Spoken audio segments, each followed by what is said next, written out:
Hello' everyone, আপোনালোক সকলোক study with পাৰভেজৰ আন এটি ক্লাছলৈ স্বাগতম জনাইছোঁ।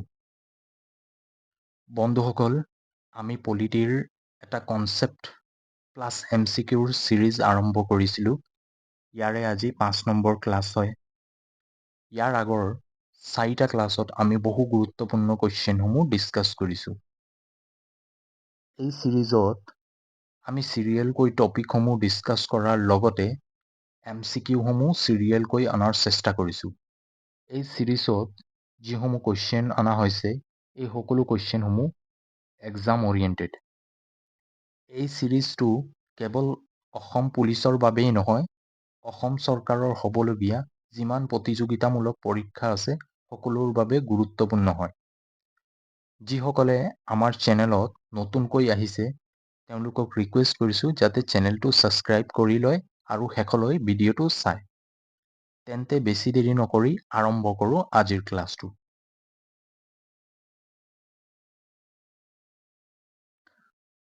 আজি বিশেষকৈ আমি দুটা টপিক ডিছকাছ কৰিম। ভাৰতৰ প্ৰধানমন্ত্ৰীৰ গঠন ক্ষমতা আৰু কাৰ্যৱলী, লগতে ভাৰতৰ দুখন সদনৰ বিষয়ে আমি ডিছকাছ কৰি যাম। আৰু এইটো ক্লাছত আমি এটা কুৱেশ্যনৰ লগতে এক্সপ্লেইন কৰি যাম, যাতে এটা কুৱেশ্যনৰ পৰা আমি 3-4টা কুৱেশ্যন কৰিব পাৰোঁ। তেন্তে আৰম্ভ কৰোঁ আজিৰ প্ৰথমটো কুৱেশ্যন। আজিৰ প্ৰথমটো কুৱেশ্যন হ'ল, তলৰ কোনজন ভাৰতৰ মুখ্য কাৰ্যপালিকা বুলি কোৱা হয়? অপশ্যন 4টাৰ ভিতৰত উত্তৰ হ'ব ভাৰতৰ প্ৰধানমন্ত্ৰী। ভাৰতৰ প্ৰধানমন্ত্ৰীক ভাৰতৰ মুখ্য কাৰ্যপালিকা বুলি কোৱা হয়। যদি নামমাত্ৰ কাৰ্যপালিকা বুলি কোৱা হয় তেনেহ'লে উত্তৰ হ'ব ৰাষ্ট্ৰপতি। ৰাষ্ট্ৰপতিক ভাৰতৰ নামমাত্ৰ কাৰ্যপালিকা আৰু প্ৰধানমন্ত্ৰীক ভাৰতৰ মুখ্য কাৰ্যপালিকা বুলি কোৱা হয়। ইম্পৰ্টেণ্ট হয়, কুৱেশ্যন আহে। Next question. আজিৰ দ্বিতীয়টো কুৱেশ্যন হ'ল, প্ৰধানমন্ত্ৰীক কোনে নিয়োগ কৰে? অপশ্যন 4টাৰ ভিতৰত উত্তৰ হ'ব ৰাষ্ট্ৰপতি। ভাৰতৰ প্ৰধানমন্ত্ৰীক ৰাষ্ট্ৰপতিয়ে নিয়োগ কৰে আৰু প্ৰধানমন্ত্ৰীৰ পৰামৰ্শৰ ভিত্তিত ভাৰতৰ ৰাষ্ট্ৰপতিয়ে আন মন্ত্ৰীসকলক নিয়োগ কৰে। Next question. ভাৰতৰ প্ৰধানমন্ত্ৰী পদত প্ৰতিদ্বন্দ্বিতা কৰাৰ বাবে ন্যূনতম বয়স কিমান হ'ব লাগিব? অপশ্যন 4টাৰ ভিতৰত উত্তৰ হ'ব 25 বছৰ। ভাৰতৰ প্ৰধানমন্ত্ৰী যদি লোকসভাৰ সদস্য হৈ নিৰ্বাচনত প্ৰতিদ্বন্দ্বিতা কৰে তেনেহ'লে প্ৰধানমন্ত্ৰীৰ বয়স 25 বছৰ হ'ব লাগিব। যদি তেওঁ ৰাজ্যসভাৰ সদস্য হৈ প্ৰতিদ্বন্দ্বিতা কৰে তেনেহ'লে তেওঁৰ বয়স 35 বছৰ হ'ব লাগিব। Next question. প্ৰধানমন্ত্ৰীক নিয়োগৰ ক্ষেত্ৰত সংবিধানৰ কোনটো অনুচ্ছেদত বৰ্ণনা কৰা হৈছে? অপশ্যন 4টাৰ ভিতৰত উত্তৰ হ'ব অনুচ্ছেদ 75ত প্ৰধানমন্ত্ৰী নিয়োগৰ বিষয়ে বৰ্ণনা কৰা হৈছে।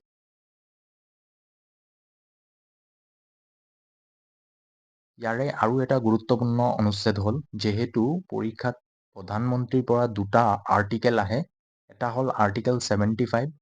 আৰ্টিকেল 75ত প্ৰধানমন্ত্ৰীৰ নিয়োগৰ বিষয়ে বৰ্ণনা কৰা হৈছে আৰু আৰ্টিকেল 74ৰ মতে ৰাষ্ট্ৰপতিক কাম কাজৰ সহায়ৰ বাবে প্ৰধানমন্ত্ৰী আৰু মন্ত্ৰী পৰিষদৰ গঠন কৰা হ'ব বুলি বৰ্ণনা কৰা হৈছে। ইয়াত দুটা আৰ্টিকেল আছে, ষ্টাৰ মাৰ্ক কৰি নোট কৰি লোৱা, আৰ্টিকেল 74 আৰু আৰ্টিকেল 75। প্ৰধানমন্ত্ৰীৰ পৰা বহু গুৰুত্বপূৰ্ণ আৰ্টিকেল পায়। Next question. তলৰ কোনজন মন্ত্ৰী পৰিষদৰ অধ্যক্ষ? অপশ্যন 4টাৰ ভিতৰত উত্তৰ হ'ব প্ৰধানমন্ত্ৰী হ'ল মন্ত্ৰী পৰিষদৰ অধ্যক্ষ হয়। ইয়াৰ লগতে প্ৰধানমন্ত্ৰী মন্ত্ৰী পৰিষদৰ অধ্যক্ষ হোৱাৰ বাবে তেওঁ মন্ত্ৰী পৰিষদৰ সকলো বৈঠকত সভাপতিত্ব কৰে। কুৱেশ্যন আহে, মন্ত্ৰী পৰিষদৰ বৈঠকত কোনে সভাপতিত্ব কৰে? উত্তৰ হ'ব প্ৰধানমন্ত্ৰী। প্ৰধানমন্ত্ৰীয়ে মন্ত্ৰী পৰিষদৰ বৈঠকত সভাপতিত্ব কৰে। ইম্পৰ্টেণ্ট হয়, কুৱেশ্যন সোধে। প্ৰধানমন্ত্ৰী হ'ল নীতি আয়োগৰ অধ্যক্ষ। প্ৰধানমন্ত্ৰী নীতি আয়োগৰ অধ্যক্ষ হয়। এইবাৰ ADR-ত এইটো কুৱেশ্যন আহিছে, নীতি আয়োগৰ অধ্যক্ষ কোন হয়? আৰু নীতি আয়োগৰ গঠন হৈছিল 2015ত। নীতি আয়োগটো পৰিকল্পনা আয়োগ ভংগ কৰি নৰেন্দ্ৰ মোদীয়ে নীতি আয়োগৰ গঠন কৰিছিল। নেক্সট কুৱেশ্যন, হৰ্চ ট্ৰেডিং মানে কি? অপশ্যন 4টাৰ ভিতৰত উত্তৰ হ'ব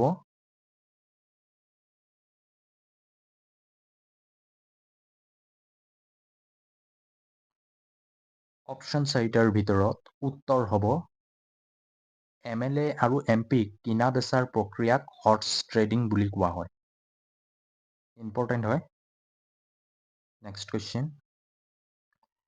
তলৰ কোনজন প্ৰধানমন্ত্ৰী ৰাজ্যসভাৰ পৰা প্ৰতিদ্বন্দ্বিতা কৰি ভাৰতৰ প্ৰধানমন্ত্ৰী হোৱা নাছিল বুলি কোৱা হৈছে? অপশ্যন 4টাৰ ভিতৰত উত্তৰ হ'ব মোৰাৰজী দেশাই। বাকী 3জন ৰাজ্যসভাৰ পৰা প্ৰতিদ্বন্দ্বিতা কৰি ভাৰতৰ প্ৰধানমন্ত্ৰী হৈছিল। মনমোহন সিং ৰাজ্যসভাৰ পৰা প্ৰতিদ্বন্দ্বিতা কৰি ভাৰতৰ প্ৰধানমন্ত্ৰী হৈছে। ইন্দিৰা গান্ধীও ৰাজ্যসভাৰ পৰা প্ৰতিদ্বন্দ্বিতা কৰি ভাৰতৰ প্ৰধানমন্ত্ৰী হৈছে, আৰু কে গুজৰাল। ইম্পৰ্টেণ্ট হয়, নোট কৰি লোৱা। নেক্সট কুৱেশ্যন, আজিৰ 8 নম্বৰ কুৱেশ্যনটো হ'ল, প্ৰধানমন্ত্ৰীয়ে পদত্যাগ পত্ৰ কাৰ ওচৰত দাখিল কৰে? অপশ্যন 4টাৰ ভিতৰত উত্তৰ হ'ব ৰাষ্ট্ৰপতিৰ ওচৰত।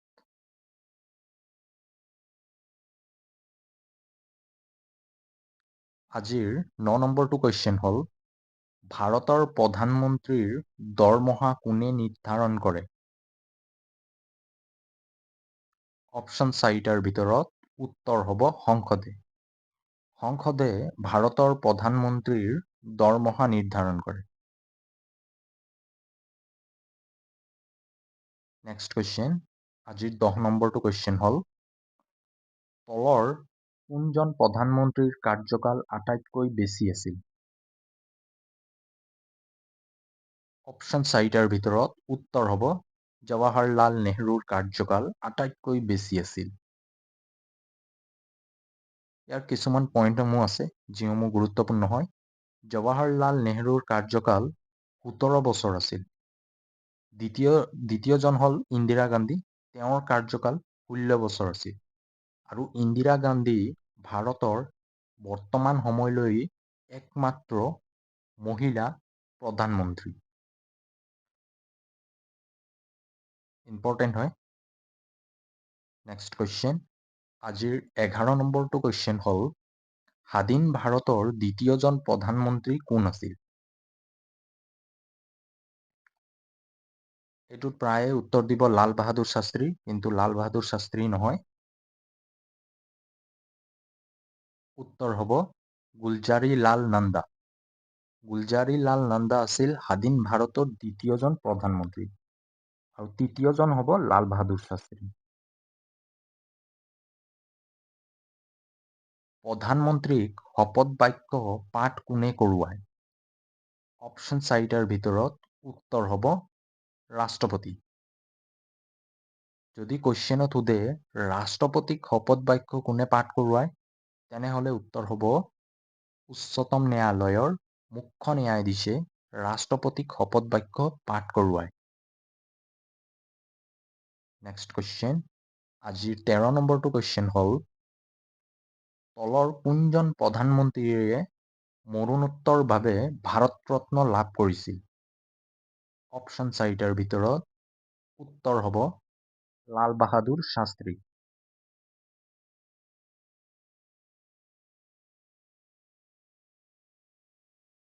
ভাৰতত প্ৰথম অকংগ্ৰেছীয় প্ৰধানমন্ত্ৰী কোন আছিল? অপশ্যন 4টাৰ ভিতৰত উত্তৰ হ'ব মোৰাৰজী দেশাই। তেওঁ 1977 চনৰ নিৰ্বাচনত প্ৰথমবাৰৰ বাবে অকংগ্ৰেছীয় দলে চৰকাৰ গঠন কৰিছিল, আৰু এই চৰকাৰ 1979 চনলৈ চলিছিল, মাত্ৰ 2 বছৰে আছিল।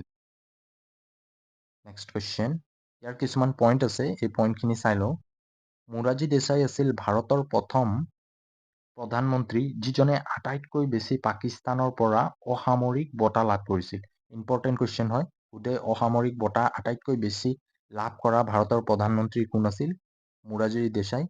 আৰু তেওঁ আটাইতকৈ অল্ডেষ্ট প্ৰধানমন্ত্ৰী আছিল। তেওঁ 81 এজত ভাৰতৰ প্ৰধানমন্ত্ৰী হৈছিল। আৰু যদি য়ংগেষ্ট প্ৰাইম মিনিষ্টাৰ সোধে তেনেহ'লে হ'ব ৰাজীৱ গান্ধী। তেওঁ 40 বছৰ বয়সত ভাৰতৰ প্ৰধানমন্ত্ৰী হৈছিল। এটা কুৱেশ্যনৰ পৰা আমি 4টা কুৱেশ্যনৰ আনচাৰ কৰিছোঁ। এই 4টা কুৱেশ্যনেই ইম্পৰ্টেণ্ট হয়। নেক্সট কুৱেশ্যন, আজিৰ 15 নম্বৰটো কুৱেশ্যন হ'ল, স্বাধীন ভাৰতৰ প্ৰথম উপ প্ৰধানমন্ত্ৰী কোন আছিল? ইম্পৰ্টেণ্ট কুৱেশ্যন হয়। অপশ্যন 4টাৰ ভিতৰত উত্তৰ হ'ব চৰ্দাৰ বল্লভভাই পেটেল। চৰ্দাৰ বল্লভভাই পেটেল ভাৰতৰ প্ৰথম উপ প্ৰধানমন্ত্ৰী আছিল। নেক্সট কুৱেশ্যন, 16 নম্বৰটো কুৱেশ্যন হ'ল, ভাৰতৰ 10তম প্ৰধানমন্ত্ৰী কোন আছিল? অপশ্যন 4টাৰ ভিতৰত উত্তৰ হ'ব অটল বিহাৰী বাজপেয়ী। তোমালোকে মোক কমেণ্ট কৰি জনোৱা নৰেন্দ্ৰ মোদী ভাৰতৰ কিমান সংখ্যক প্ৰধানমন্ত্ৰী হয়? কমেণ্ট কৰি মোক জনাবা। নেক্সট কুৱেশ্যন, আজিৰ 17 নম্বৰটো কুৱেশ্যন হ'ল, তলৰ কোনজন প্ৰধানমন্ত্ৰী কেৱল 13 দিনৰ বাবে ভাৰতৰ প্ৰধানমন্ত্ৰী হৈছিল? অপশ্যন 4টাৰ ভিতৰত উত্তৰ হ'ব অটল বিহাৰী বাজপেয়ী। তেওঁ এবাৰ মাত্ৰ 13 দিনৰ বাবে ভাৰতৰ প্ৰধানমন্ত্ৰী হৈছিল। তেওঁ 3বাৰ আছিল ভাৰতৰ প্ৰধানমন্ত্ৰী। নেক্সট কুৱেশ্যন, 18 নম্বৰ কুৱেশ্যনৰ পৰা আমি ভাৰতৰ সদনীয় ব্যৱস্থাৰ বিষয়ে আলোচনা কৰিম। 18 নম্বৰ কুৱেশ্যনটো হ'ল, ভাৰতত কোনখন দেশৰ পৰা সংসদীয় ব্যৱস্থা ভাৰতৰ সংবিধানত অন্তৰ্ভুক্ত কৰা হৈছিল? 2 নম্বৰ ক্লাছত চ'ৰ্চ অফ ইণ্ডিয়ান কনষ্টিটিউশ্যনত এই কুৱেশ্যন ডিছকাছ কৰি আহিছোঁ আমি। অপশ্যন 4টাৰ ভিতৰত উত্তৰ হ'ব ব্ৰিটেইনৰ পৰা। ব্ৰিটেইনৰ পৰা ভাৰতে সংসদীয় ব্যৱস্থা গ্ৰহণ কৰিছে। লগতে ব্ৰিটেইনৰ পৰা ৰাষ্ট্ৰপতিৰ ধাৰণা, ব্ৰিটেইনৰ ৰাণীৰ লগত ভাৰতৰ ৰাষ্ট্ৰপতিৰ তুলনা কৰা হয়, আৰু একক নাগৰিকত্বৰ ধাৰণা ব্ৰিটেইনৰ পৰা ভাৰতে গ্ৰহণ কৰিছে। নেক্সট কুৱেশ্যন, ভাৰতৰ সংবিধানৰ কোনটো অনুচ্ছেদত সদনৰ বিষয়ে বৰ্ণনা কৰা হৈছে? আৰ্টিকেলৰ বিষয়ে সুধিছে। অপশ্যন 4টাৰ ভিতৰত উত্তৰ হ'ব আৰ্টিকেল 79ত ভাৰতত সংসদীয় সদন ব্যৱস্থা বিষয়ে বৰ্ণনা কৰা হৈছে। ইয়াৰে কিছুমান পইণ্ট আছে, এই পইণ্টখিনি আমি চাই লওঁ। আৰু এটা কুৱেশ্যনৰ পৰা ইয়াত 6টাৰ পৰা 7টা কুৱেশ্যনৰ আনচাৰ ওলাব।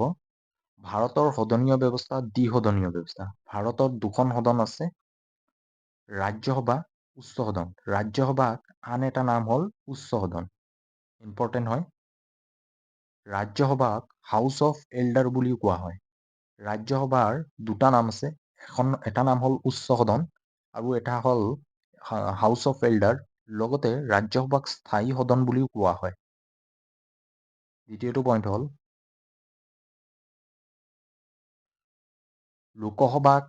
লোকসভাক নিম্ন সদন বুলিও কোৱা হয়, নাইবা হাউচ অফ পিপল বুলিও কোৱা হয়। লোকসভাৰো 2টা নাম আছে, লোকসভা, নিম্ন সদন বা হাউচ অফ পিপল বুলি কোৱা হয়। সংবিধানৰ অনুচ্ছেদ 80ত ৰাজ্যসভাৰ গঠনৰ বিষয়ে বৰ্ণনা কৰা হৈছে, আৰু লোকসভাৰ গঠনৰ বিষয়ে অনুচ্ছেদ 81ত বৰ্ণনা কৰা হৈছে। ইয়াত 3টা আৰ্টিকেল ইম্পৰ্টেণ্ট হয়। আৰ্টিকেল 79ত সংসদৰ বিষয়ে বৰ্ণনা কৰা হৈছে, আৰ্টিকেল 80ত ৰাজ্যসভাৰ বিষয়ে বৰ্ণনা কৰা হৈছে, আৰ্টিকেল 81ত লোকসভাৰ বিষয়ে বৰ্ণনা কৰা হৈছে। নেক্সট কুৱেশ্যন, আজিৰ 20 নম্বৰটো কুৱেশ্যন হ'ল, ৰাজ্যসভাৰ মুঠ সদস্য সংখ্যা কিমান? অপশ্যন 4টাৰ ভিতৰত উত্তৰ হ'ব 250 জন সদস্য ৰাজ্যসভাৰ মুঠ সদস্য সংখ্যা। ইয়াৰে 238 জন সদস্যক নিৰ্বাচনৰ ভিত্তিত নিৰ্বাচিত হয়, আৰু 12 জন সদস্যক ভাৰতৰ ৰাষ্ট্ৰপতিয়ে মনোনীত কৰে।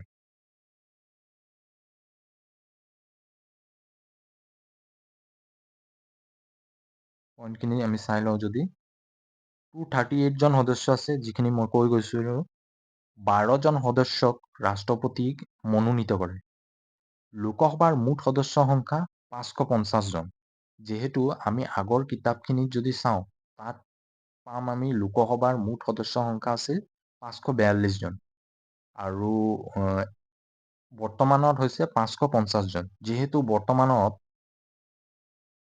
104তম সংবিধান সংশোধন কৰা হৈছে 2020 চনত, যাৰ ফলত ৰাষ্ট্ৰপতিয়ে যি 2জন সদস্যক লোকসভাত মনোনীত কৰিব পাৰিছিল সেয়া উঠাই দিয়া হৈছে, যাৰ বাবে লোকসভাত মুঠ সদস্য সংখ্যা হ'ল 550 জন আৰু বৰ্তমানত আছে লোকসভাত সদস্য সংখ্যা 543 জন।